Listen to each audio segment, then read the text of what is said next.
Welcome to Weird Games and Weirder People, a podcast about role-playing games and the weird, wonderful people behind them.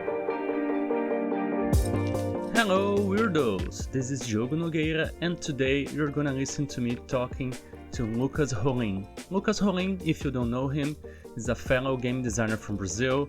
He's the author of Pacts and Blades, MiniBX, and many other adventures for games like Morkborg. With his modulus Moonless Pestlands, he just released Death God Mausoleum. It was a great adventure that he did all the layout and illustrations and created it. It looks really well, and he's a game designer that's really interesting, exploring new mechanics, new rules, and how makes the players interact with the game in different ways. We talked about how life affects his creation and how creations help him move on with things. And we talked about weird things in his life, in gaming, his favorite weird games, and favorite things he watches out there, reads.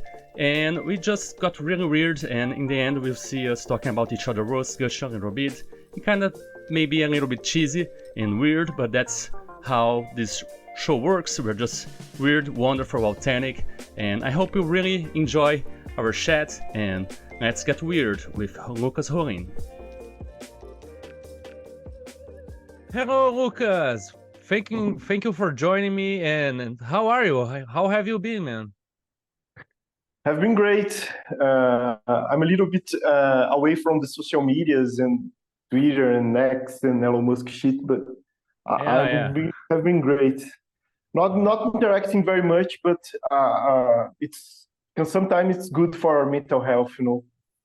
Oh yeah, for sure. And all the Twitter exploding with this thing of Elon Musk and nothing works anymore, and even if you have followers and like you post something, nobody knows, nobody's even see anything there. So but I'm so happy to have you here to talk about the weird in you and the things around in your world.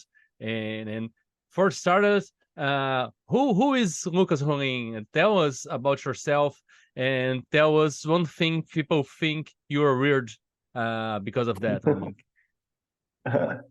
Thank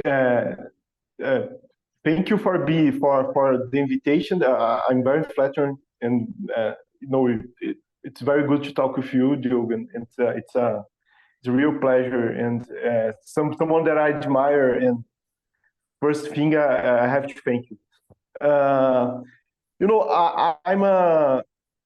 I guess I have been weird for a long time in my life, since my childhood, and things like 90s, when I was a child and shit. I was a little bit away from the cool kids, and not accepted by everyone. So I was with the weird people from the start of my social interaction, I guess. RPG, I feel you. TTRPG has been doing a lot of with that, because we play it in the school. We play it in the when we are eating and playing, and anytime we start playing RPG like this. Did the people get away from you because you played RPGs? Like people wouldn't. I don't know. I don't want to get mixed up with Lucas because he plays that weird game. Did that happen to you? Lots of people. Yes, I guess just like you, we had I don't know if you play it with your band, but I used it to have a punk rock band, and mine were like separate groups. Like I had people who play RPGs, and I had people with a punk rock band. No, my friends that played with me was the friends that we played RPG. So my mom's house is where we played, and then we played RPG, and then we played music and start recording shit. And It was weird, but it was a time that I really miss, and people was afraid of us, like satanic panic sheet Yeah. and things like that. I actually had like a girl I was like going out in high school that broke up with me because I wouldn't stop playing RPGs. Like, you have to stop playing RPGs. I won't. Yeah. Yeah, I had a time with that. My mom is really a spiritual person. She's a Catholic, that goes to church usually, and I get with her for some time in my life, and we used to, me and my brother, and we get away from these friends a little bit, and stopped playing RPG for a while. Yeah. And we stopped being weird, but we're like churchy weird people. I don't know if it's Yeah. something, if this is possible, but we were like that. Yeah. Yeah. And but who is like Lucas Rolim in the RPG world? Like, what do you do? Like, tell us a little bit about your work and what is weird about it. It's, I guess, what's weird about my work in TTRPG It may is, be a specific thing about one work, like you would like to just say a little bit, just for people to get to know your work a little bit better, I guess, weird or to mechanics. instigate them to know the work a little bit better, to instigate them to Yeah, check out your yeah. stuff.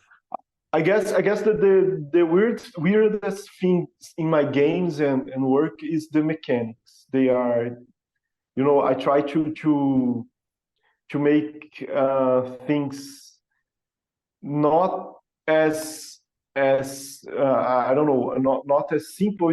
It's not a word. I guess it's not. Not as conventional, I would say, Yes, right? yes. Not This what is, you would normally expect. yes. This is it. Uh, yeah, yeah. Why do you do that? Why do you seek this non usual mechanics? Do you want like players to stop and think about something in the game that's happening when they engage with this weird mechanic that they probably, at least initially, they have to look it through more carefully. I guess I like to break some mindsets that people has on TTRPG, and I guess this I don't know if the sacred cows is the word like some people use, but I like to break it and to break the expectations of what this brings to us on the table. So I guess when you have a really weird mechanic, you get, whoa, this is a new game. This is something that I never see before. So it's something that I guess it's something that I have to pay attention, and I'm really playing another thing that I don't use it to play uh, before. Cool.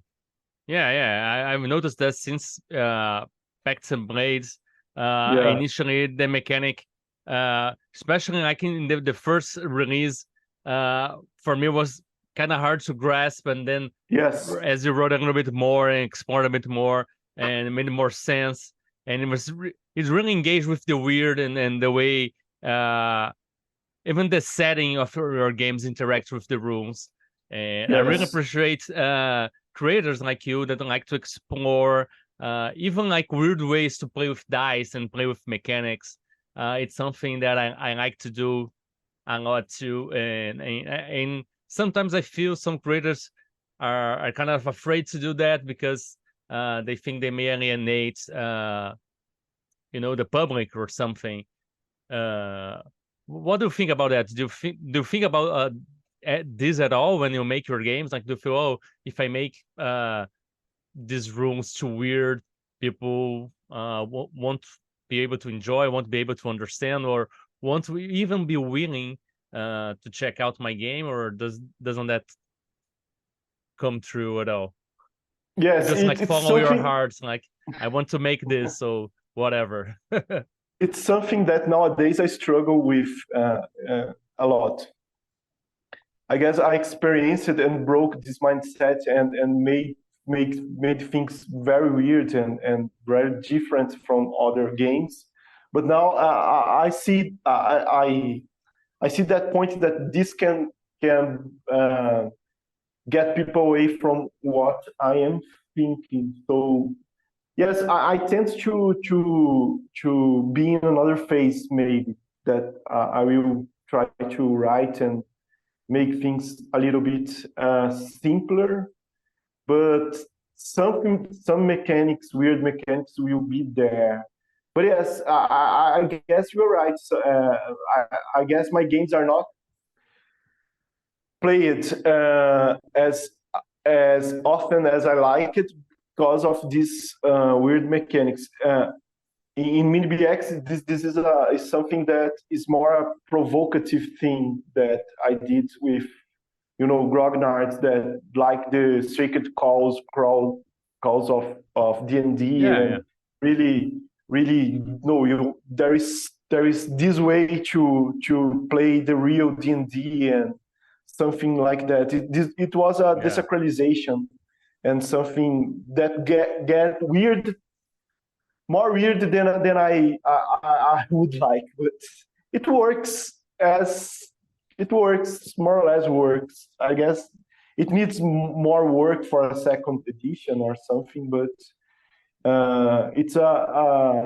it's almost a whip. All my games, I have to confess, it's not a finished We are all, work. come on, Yes. we're all like this. All Yeah. creators are like this. We're all like, we always want to make it a little bit better. Like you always think Yeah. that, oh, this could be a little bit better. But at some point we have to say, okay, this is done for now. Let's Yeah. put it out there, and maybe next time or maybe in a couple of years I can revisit this. I mean, uh sharp swords and sinister spells was my first game, and the second edition it's written for like maybe a couple of years already, and it's coming out, and probably uh when I'm starting to revise it now because it's coming back from editing, I'll probably want to change a few things because it's been a couple of years. That's Yeah. completely natural. Like all my game, like Solar Blades, Dark Streets, I want to make a new edition of them, especially to give them like a brand new art and stuff like this. Oh, that's Yeah, art for that's me is like great super news. thing, Yeah. Yeah, No, I don't know if I that's will be able to make that, but like I really would like to. Like all like because I use a lot of stock art, which is great and helping me a lot. But I would like to get some artists that I really like and make something more focused. But who yeah. knows if I'll be able to do that. But yeah. But But that's that's really completely natural. Don't underestimate your work. Say, oh, it's all a work in progress. Like every one of us is like this. Like we just yeah, pretend it's not in front of everybody else. yeah. First of all, it's really great news that Sinister Spells and Sharp Swords and Sinister Spell is coming out with the second edition. I was aware of it, but I guess it's official. It's official. There Yeah. is. Well, it's we're talking with Exalted Funeral. Oh, Go nice. through the process through editing and development and Great, man. getting Great. getting the wheels One of my starting. favorite games. One of my favorite games, and I'm really a fan of it. Thank you very much. Yeah, it's one of Uh, mine too, and there's like a setting book, halfway mhm, written, and we're great. gonna work on that. Uh, yeah, Yeah. And yes, I guess we in the scene of TTRPG we are always working on our previous work. I guess this is all the things are we think, but it's something that is good for our do-it-yourself, you know, do-it-yourself thing, because it's a work that will never end, and the community always say something, and then there are people making things for it and new mechanics, and it's really great. I think that especially since the indie scene is so, personal and authorial, most of these games are like self-expressions of the author. Yes, so yes. We are always like re-examining us and like trying to make us better and our games better. So it's completely natural for us to keep revisiting our previous work, because they're so much part of ourselves that we can't help it, I think. Yes. We want to make them to be the better versions that they can be, because we want to be the better versions we can be. So yeah, it's I guess all my work, it's something that is metaphorical, represents that time of my life. Something on my work really. I guess I put lots of thoughts and philosophical thoughts on my work also. Pacts and can you talk Blades. about a little bit about that, or about some of the games, or? Yes, Pacts and Blades, it's like esoteric fantasy that it was something that I really don't experience spiritually, but it's something that I was thinking about as a human being, like being, how people we always interact with the transcendental shit and things, and how they interact with this, and all the people that surround me was believing on it. There is something that I wrote in the first year when I released my work in English, that is the School Cave. It's all my thoughts about dungeons and generating dungeon and dungeon crawling is on this little PDF.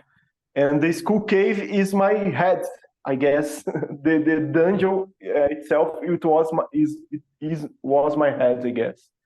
So there's a lot of metaphorical things, I guess, in my work. It's something weird. Yeah, that's something weird. Yeah, I may do something like this, but it's more like subconscious. I know I explore a lot of my passions, like my passions in my youth, like dinosaurs and comics and Saturday morning cartoons and stuff like this, and pulp fiction, like pulp literature.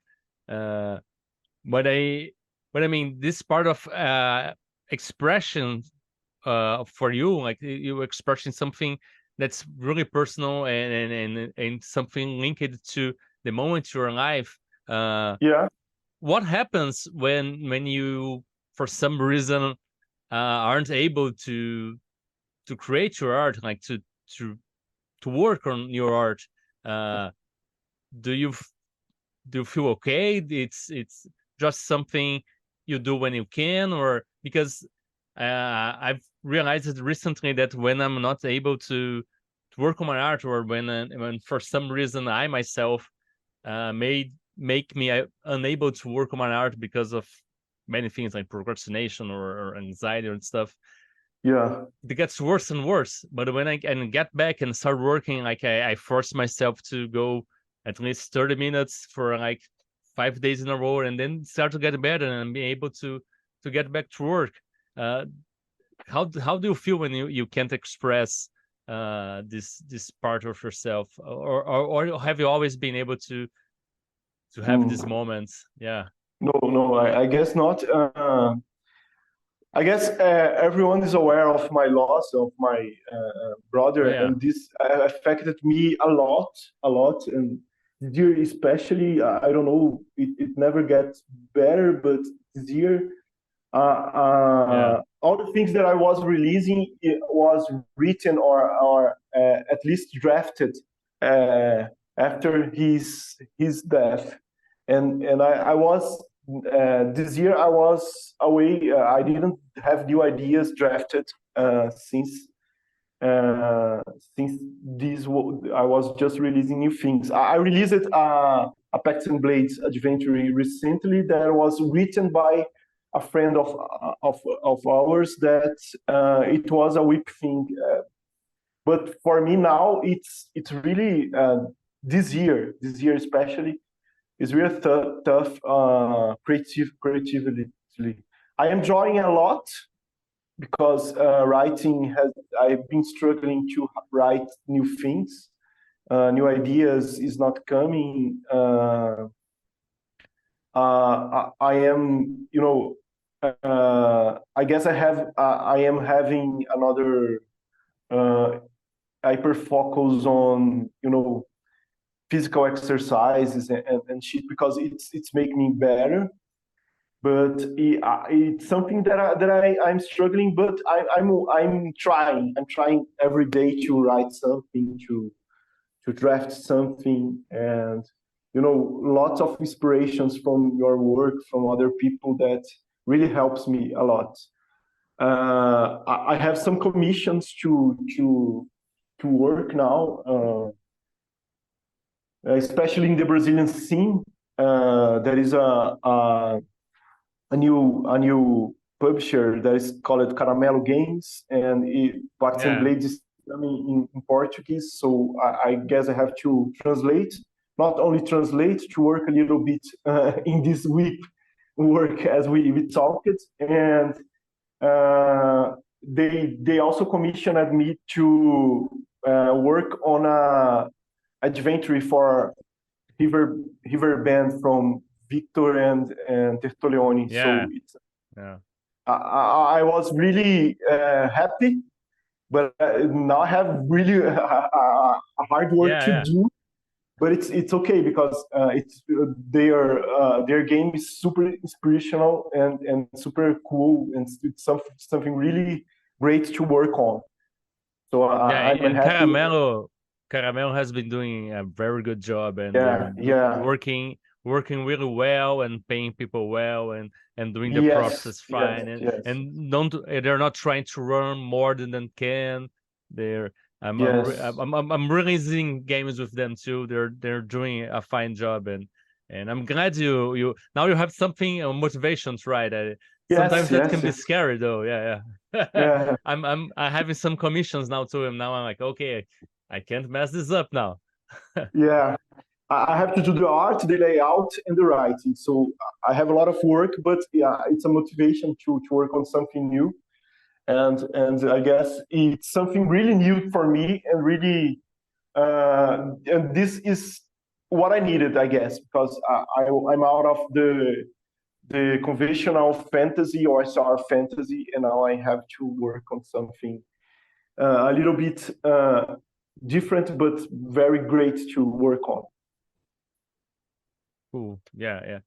And talking about RPGs, do you think RPGs are weird? And if you do, what do you think is the weirdest thing about them? Like, what's something that captivates you and say, okay, this is something that's completely different from everything else? I have some doubts nowadays, but I guess our indie scene is weird. But I guess the thread games and all the Critical Role thing are the cool guys of, and now it's cool to be like them, and it's cool to play RPG, and cool to to watch the shows, the Twitch shows, and the streaming and shit. But I guess we are still weird, and what is weird about us is it's not weird in the in the like a bad thing. I guess it's a good thing because it's like an underground thing that give us more freedom to work on something that we like, and something that we guess we can work on. I really don't like really edgy content for RPG and shit, but I guess the weird like you know, apocalyptic words like something like Mark Borg and you know uh, a totally different space opera as you did in your amazing game is something that I guess we can work on shit very different and very experimental and very weird for conventional players of TTRPG. Yeah, I mean, I kind of I see your point. Like the conventional fantasy, it's kind of okay. Yeah, we have like elves in the forest and we have like dwarves in the mountains and stuff like this. But then I was more like about the action of playing RPGs, like the hobby. Even though it's like super popular now, I don't think there's like anything like this as you play and you're a participant, but you're also an entertainer. Like the game's not ready, and everybody kind of have to play for the game to happen because the book itself doesn't have everything you need to play. So but Yeah, yeah, the indie scene, it's my favorite part of it, of course. It's yeah, the people that explore the personal stuff that goes beyond the traditional, that wants to do stuff that the traditional games can't do because they would alienate the public. They are more concerned about uh bringing being a common denominator, right? Uh, yes, but yeah, that's the stuff I like. It's the indie scene, to explore the unexpected, and the edgier stuff is kind of iffy. Sometimes it can be good, sometimes it can be too much, sometimes it can be edgier just to be edgier, and then it's kind of lost its point. yeah. Uh, I totally agree. Totally agree. And what's go yeah? on. Go ahead. Sorry. No, it's just like I guess it's not because we are on a bubble of a bubble, and it's something that really restrict for us. And I guess when we see the something like Critical Role fans and shit, we are. I guess I'm experimenting Yeah. something that everyone is playing D&D. Yeah. Yeah. Yeah. It's Yeah. not truth. Yeah. Yeah, it's Yeah. really a bubble as it has been for years. It has more people than from 10 years ago, but it's not a super duper shit thing that Yeah. everyone really plays. Yeah. You In are right. general, it's not. Yeah. And I there is something that I didn't get into D&D 5e. I even got the books. I started reading. It wasn't really for me, and but I some people, everybody was talking about it. Like even everybody from the indie scene plays D&D 5e, and I always kind of felt left out. Like, did you play D&D 5e, or did you play it for a while? I know people that played for a while and then just got tired of it and stopped it. But there's still people that plays a lot, and I think it's still the best edition since for me since third edition. I would say. But what's your take on 5e? Yeah, I guess it's Like your personal experience. Like, that's my personal yeah, experience. Like I would play it, but I wouldn't run it. I wouldn't buy like stuff for it, unless uh, it's something that I could easily adapt for the games I like the Neverland setting and the Oz setting, for example. yes, yeah, that's the best part. I guess I played this year 5e with the 30 podcast people that I get you know them. It's Yeah, really close friends of me, but that was the last time I will play 5e for my life, I guess, because oh, I talked to them. They're still my friends and shit, but I don't want to play anymore. It's not because it's bad thing, but I don't like it anymore. It's enough for me. It's enough.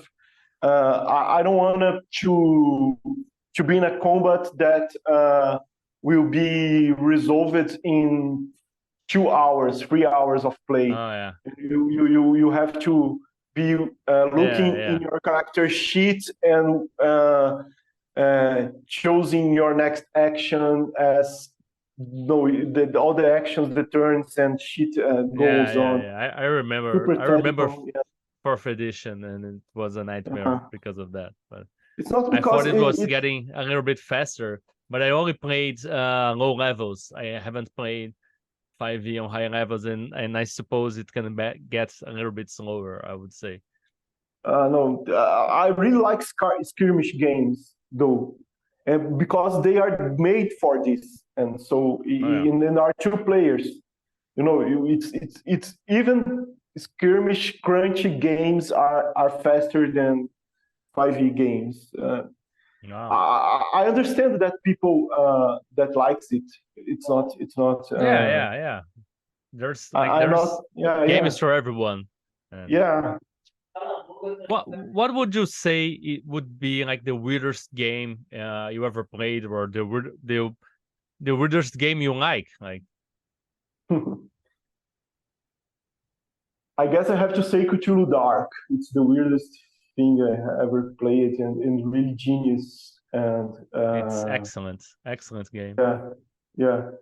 Very well written. Yeah. And gets great tips about horror adventure design. It's very good book. Yeah. And if you face the something like that is really weird, really monstrosities, and all the shit, all the Lovecraft shit, you only dies. That's it. We had a joke that OSR games in the first levels, they all the rules could be replaced with the Cthulhu Dark rules. If you face your enemy, you're gonna die. So if you be in the third level, you can face an enemy, but in the lower levels, no. But it's really weird and really great.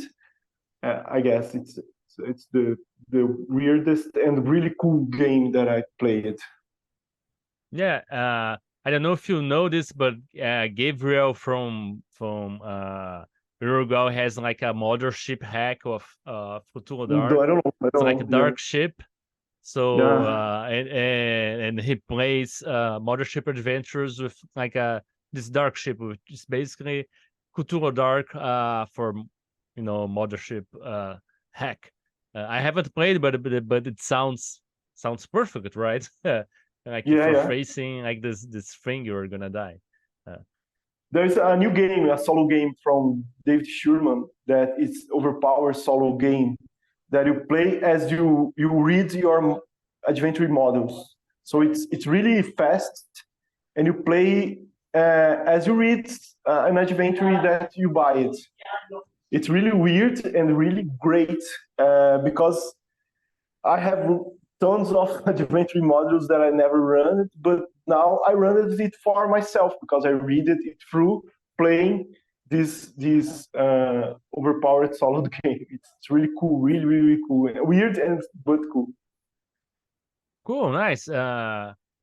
Later, send me a link so I can put the show notes so people to experience. And for myself, I want to check it out because there's a lot of modules here. I would like to. Yeah, it would be fun to play.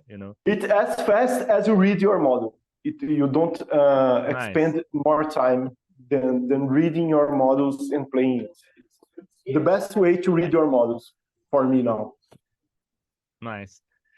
As you said that you like to explore like weird rules as you're making the games, is there any game or like author or anyone that's you think it's inspiring to you the way they do the same thing, like they explore the rules, they try new weird stuff, or you don't see how do you see that in the scene? Is there anyone who say, oh, that person does some cool weird stuff with the rules too?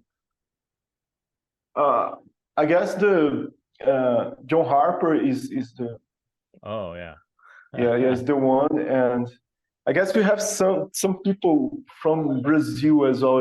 Jorge Valpassos is one that makes Yeah. weird rules, and it's really cool, I guess. O César Capacli também is making something weird and Oh really, yeah. really cool, really cool. Cesar has a lot of stuff, and I have to Yeah, get him here sometime too. I mean, yeah, he's always exploring so much stuff, and he has made so much yeah. games and There is a yeah. damage rule from one of his games that is genius, really genius. Something that really weird works, and it's not a whip like my game. It's perfect. It's perfect. It's done. Something different and Yeah. done and works a lot. Yeah, I probably have to check more of his work. He has too much Yeah. stuff. Yeah. So Lucas, talking about weird things, is there any weird piece of fiction or like media or book or anything you have consumed lately or even read? A book, a comic, or TV series, a movie, or anything that caught your attention and you'd like to talk about? Yes, this year I have been out of social media, so I have been reading a lot of not a lot, but some books from fiction. Uh, Ursula Le It can be Guin, I totally guess. reality too. Like it can be a documentary, like you saw like this weird Yeah, animal or anything too. okay.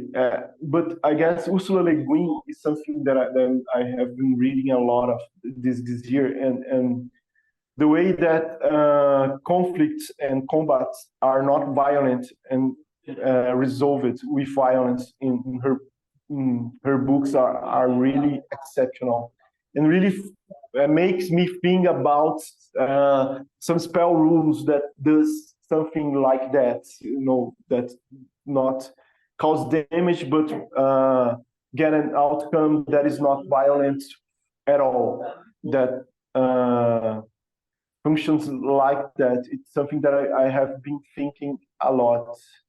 Can Uh, you give us like any example or some kind of spell that some effect that would be like that? it's something that has been explored, I guess, a bit from other books and other creators. You know the name of the element, the name of the thing that you want to manipulate, the real name of it, Oh and yeah, you true you name stuff. And true name stuff. It's something like that, but the outcomes are never violent, never violent. There is one book I've been reading in Portuguese. I don't know if I will say the name in English correctly, but the second book of the the saga that she wrote in Brazil. It's called the Ciclo de Terra Mar. I guess we can. The Earth Sea saga. Yeah, Yeah. yeah, The second yeah, book. yeah. It's the best description of a dungeon and the best Oh yeah. resolution outcome of a dungeon that I ever read in my I gotta entire read life. that. Yeah, Yeah, I've it's been really like watching that Master Series by Neil Gaiman, and he always mentions those books. So I gotta check yeah, that out. And it's you're really saying genius. that It's another way to see, to interact and to conduct and to work in a dungeon that I never saw in other books and things. I have been thinking about designing a dungeon like that for any game, and it's really really really cool. very nice. And talking about now like weird experiences you might have had, like have you ever had any weird experience, like out of body experience, like any near death experience, or have you ever like had an encounter with a ghost? Have you ever seen a UFO, or have you ever you know anything like this? I guess the weirdest thing, I never experienced anything paranormal. transcendental thing, but there is something that is, I guess, it's really funny. When one day I was with my with my brother Thiago and his girlfriend, and we went to her daddy's home, and her mom and dad was not at home, but it was all dark, and the power was gone. Her and we started to listen to a baby laughing. A baby was laughing like a really loud baby laughing sound, and we didn't know where did this come from, and we started to scream, "What is this? What is this? What is going on? It's a baby on this this house. I don't know." And so it was. It turned out to be her mom's cell phone that was ringing, and the ring was a baby laughing sound. It was very. I know. My legs. That's I lost your, my yeah. legs. Yeah. It was very weird. Yeah. I mean, I don't think anything happened, but I hadn't had weird encounters that I thought about ghost aliens and kind of stuff. But anyway, do you have any kind of spirituality or religion? Do you believe in like afterlife or Nowadays, gods or? nowadays I don't believe in. I'm a agnostic atheist, I guess, and I don't believe in anything. But I was reading about the Spinoza gods, something that Einstein talked about, and I'm tending to be like an atheist and to believe in something like Spinoza God that Einstein and Spinoza himself talking about, that is the nature is God, our essence is God, and what is natural is the essence of God. So I have been thinking about it something, but I'm in this middle of of believing. I see, like not God as this conscious that like knows everything and it's good and it's gonna save you or not. It's just like No. existence itself or life itself is God, or like the creation or consciousness Yeah. or something like this. Like Yes. I'm kind of like you, like agnostic atheist. I don't believe anything. I even like, as I said, I had like weird encounters. Like I always felt like they were ghosts or aliens or stuff like this. But nowadays, I just like, yeah, the human brain is it's magnificent. It can play tricks on itself. So I don't believe in my own experiences with ghosts. But anyway, I kind of feel that atheist too. But I like this idea of the consciousness, like we are manifestations of the universe itself to explore itself. Like we're not born into the world, we're born from the world. Yes. But if you your last question before the what I believe, I was thinking about something that handle weird encounters in my city happens a lot. I don't know if something that you saw. I just saw last. It's my Twitter X now. I just saw a giant hand in a car last year, and it was no, I don't know why, but there was a giant hand in a car in my way when I was driving for my work. A giant Something hand, like with fingers and giant, stuff. yes, giant hand. It was not organic. It's or something like a sculpture or something, but it was really Okay. gigantic hand. And so there are hand encounters in my city all the time. But yes, talking about the religion, I guess it's something I was in the middle. I was an agnostic atheist until I read a book that it's called Watching the Stars of Maine.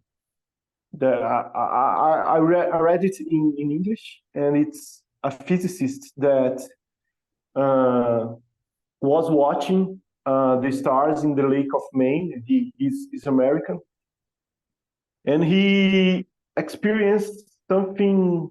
I don't know if we can say transcendental, but he experienced something watching the stars and feeling one with the universe. And he talks about it in the book, and it's really cool, really great. Yeah, I had experience like this too, like feeling one with the universe, with everybody, like everybody's like the same thing.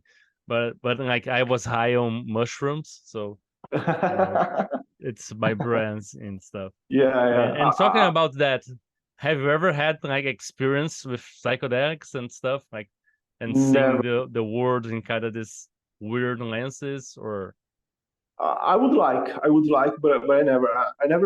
I'm a really lame guy, boring guy. I don't think. There's nothing to do like that. It's not about being lame or cool. It's just something. I started taking mushrooms because of anxiety. I was prescribed antidepressants, but I was having other problems besides anxiety. And a friend of mine said, "Oh, you're gonna fix anxiety, but it's gonna screw up all these other problems. So try watching these documentaries about microdosing." And I started watching and tried documentary. Netflix. Yeah, there was on YouTube. There was a bunch of stuff. Like if you look for it, and then I started experimenting with it and started feeling better because I was like microdosing. It's like and in Brazil, the substance of that is that psychedelics in the shrooms, it's forbidden. But the shroom itself, it's not. So you can get it. You can buy it from the internet, no problem. If you buy the shroom, Yeah. So I started making microdosing and felt better. And then one day I said, "Oh, okay, let's gonna try 5 of those and see what happens." And it's something that I would like to experience for sure, but I never been, But all my best friends experienced it and are microdosing some of them, and I guess it's really a matter of time that I start and try something like that. Yeah, it's been a while. I've done that. Now I have like prescription for CBD, and it has been helping me a lot. So but nice. Yeah, it's cool. I mean, I like it. I had some experience, some realizations about myself, and some really cool experience with musics, and some of my ideas I had. Sometimes I think I wouldn't have had if I haven't had like these trips. But anyway. So great. Well, do you believe in anything weird, like besides religion? It said you are like atheist, agnostic, but you're like kind of leaning towards this more spiritual universe, kind of God. But is there anything you believe, like, do you believe in ghosts, or do you believe in aliens or conspiracies, or I don't know, hell or anything like this? I like all of conspiracies, and I really read about them, but I don't believe in any of them. But I really, it's really something that I like to read about and interact with. They're great gaming fodder, right? They're great inspiration for games. Yeah. This week there was aliens in Mexico, I guess, and the review of aliens or something like that. And I guess that one is not real.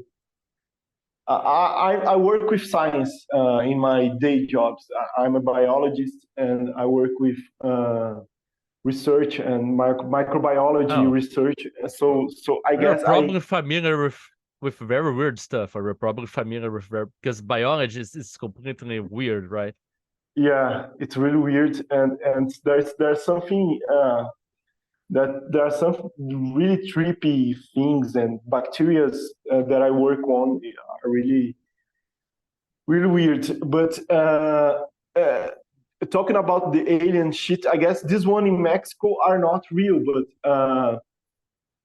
there is there was a discovery in the new telescope, NASA telescope, that they saw carbonic dioxide and oceans in a 120 lighting years from Earth. So it's really there is a high probability that this this planet has life.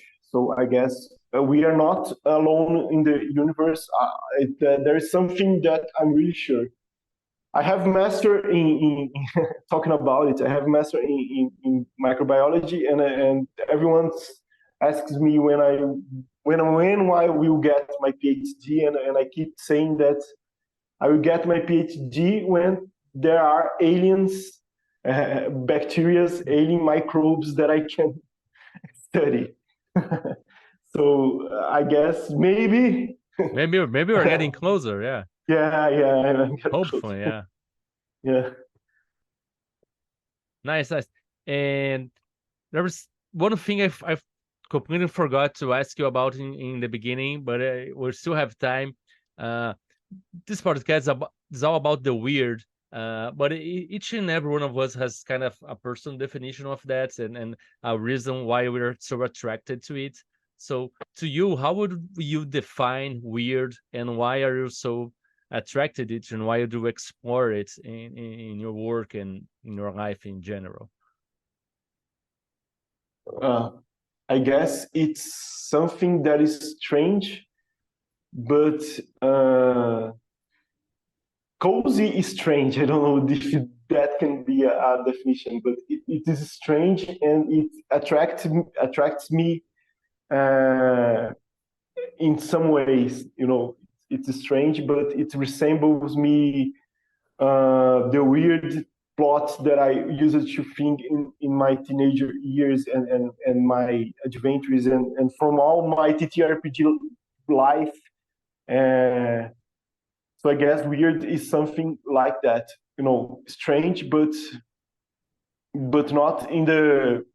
not weird in the bad way. I guess it's something that Yeah. it's really curious, it's really interesting, but it's strange.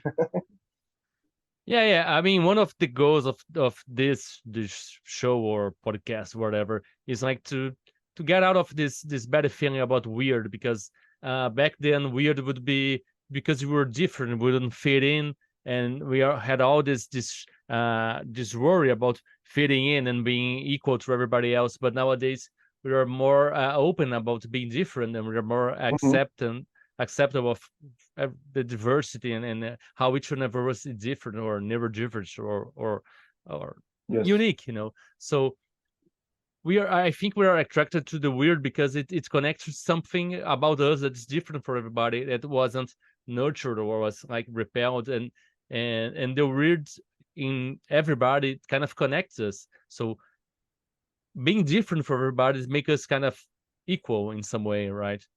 So that's kind of what attracts us, because it's so weird, so personal. It's kind of, it's familiar because our stuff is like this. It's like this strange and personal things too, right?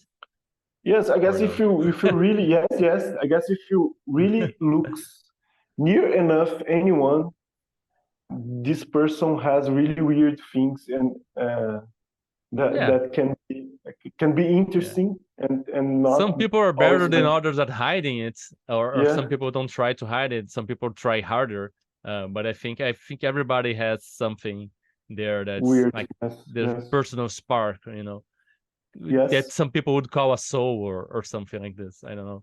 Yes. Yeah. I guess it's what is an element, or I guess it's a parameter that make us individuals, unique as a human being. You are right. You are right. Yeah. Our And we always we have to balance. We always have to balance this uniqueness and this normalcy to not stand too much out and yes. it's yeah. One last question: if you could pick any weird thing, any fantastical, any fantasy thing to be real, what would it be? That's a really great question. I guess dinosaurs. Dinosaurs. I really like dinosaurs, but I don't know if they are weird. Oh yeah, well they can be that. Yeah, Today they would be totally weird. Like if you would see a dinosaur in the street, you would completely something. Yeah, freak out. So yeah. yes. But I guess But parallel universe, that would be a really great thing to experimentally to saw as a weird thing. It can be real, scientifically yeah, speaking. yeah, But to yeah, experiment this would be great, I guess. yeah. Well, what would you think would happen? Like, what would you imagine in your head, like a scenario happening, like this I parallel guess universe? it will be as an LARP RPG because you will experiment other universes that you can be anything. It's like what we want playing RPG. Something I don't know. So you would kind of watch yourself in another universe, but you Yeah, wouldn't be yourself, right? Because I if you would be guess. yourself, wouldn't you alter the other universe? Yeah, I guess we in this scenario, I could be the other person, unique person that is myself in the other universe. But then you It would forget who you are in this universe, right? I don't know. I don't know. Yeah, Maybe so, maybe not. yeah. Yeah, because in my head, so if I am the other person, but I have memory of being myself, I'm not completely that person because I would change things, right? So that would Yeah, I disrupt guess this universe, or no? I guess you could be everyone once. I don't know. Yeah, like the Oh movie. yeah, like that film. Yeah, the movie. Yeah, yeah, Yeah, have you seen that movie? I forgot the name because yeah. it's kind of long, Everything, Everything all at everything, everything, once. everything. Yeah. It's a good movie. Yeah. My first thought seeing that movie was there should be RPG about this movie. This Yes, movie should yes. be a role playing game, The right? power trigger mechanic, it's really a great mechanic for any TTRPG. The trigger Yeah. mechanic, it's really great. Power trigger mechanic, narrative, but really great. That's a great weird movie, right? Yes, one of the I best. like it very much. My parents watched it; they didn't get it, but I mean, it's a weird movie. It's fun, but it's has some really cool concepts about it. I think it has some elements of Matrix, but they do things differently, right? And I don't know if you can talk about spoiler. There is a spoiler now about the movie. So if Oh, the you, movie has I don't know 2 years already, so yeah, and but it's an Oscar-winning movie. If you haven't seen it yet, you should. yeah, as I saw in that my games or my work are metaphor. All the movie, the weird things movie, it's only a metaphor about a parent interaction, a mom interacting with her daughter, I guess, in the end. So it's really genius because of that, I guess. Yeah. Wow. Well, Lucas, thank you so much for being here and taking some time It's to me talk that have to about thank you. you, your work, the weird stuff you like, and the weird stuff about yourself, and just having this conversation with me. I would like to thank you for the nice things you said about me, and I really appreciate your work. I really appreciate the stuff you've been doing. It's great to see. Even like the evolution of your work, like you're getting better, like exploring layouts more, like you're exploring other teams, and it's a motivation for me too, because I was not believing in my layout for a while, and I'm saying like, wow, Lucas have been improving his game so much. Like he's bringing a game to his work. So I gotta work on my layout too. So you have been inspiring me to get better too. So thank you so much for this, and then thank you for being here. Yeah, all your work is a really great inspiration, Joe. I guess seeing you making so cool things was one of the things that made it start writing and creating RPG, and I'm really flattered about that. I guess we have a friend in common, Contijo, that is the best inspiration for layout, and something that someone that is really inspiring, and someone that I chase in the good way to achieve one day. And interacting with him and with you and other people that are really inspirational are really great for me. And I have to thank you all a lot for talking to experimenting this with me. It's great to have our group there to trade experience and see which everybody's working and then lift everybody up. And do you have any last message to tell our weirdos back at home listening to this, or anything, or anything or like people to watch out, or anything you're releasing soon, or any last message? If you are Brazilian, I'm Pacts and Blades will be able soon at Caramelo's game, the Brazilian complete version. There is a really light one in the Dungeonist. I don't know if the Dungeonist is working nowadays, but will be the complete and really expanded edition in Portuguese soon.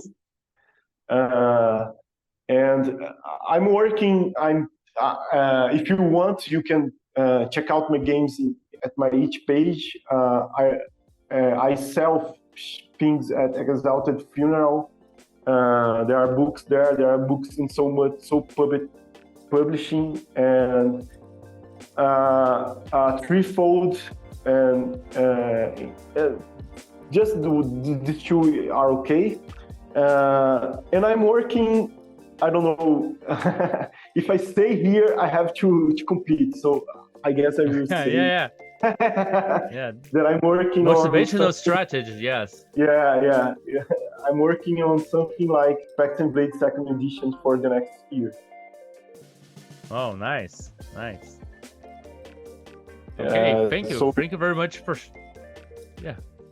Oh, you have to say, you have anything to add, please? No, that's it. Yeah. So stay tuned. Maybe last year, Pacts and Blades will get a second English edition. That's a premiere news here on Weird Games and Weirder People. Pacts and Blades will have a second edition on next year. We're cheering for this, and then I'm expecting the Portuguese edition soon, and Caramelo is doing a great job. And thank you again for being here. It's been great to talk to you, and we'll talk to you soon. And let's keep it weird, my friend. Thank you. Let's keep it weird.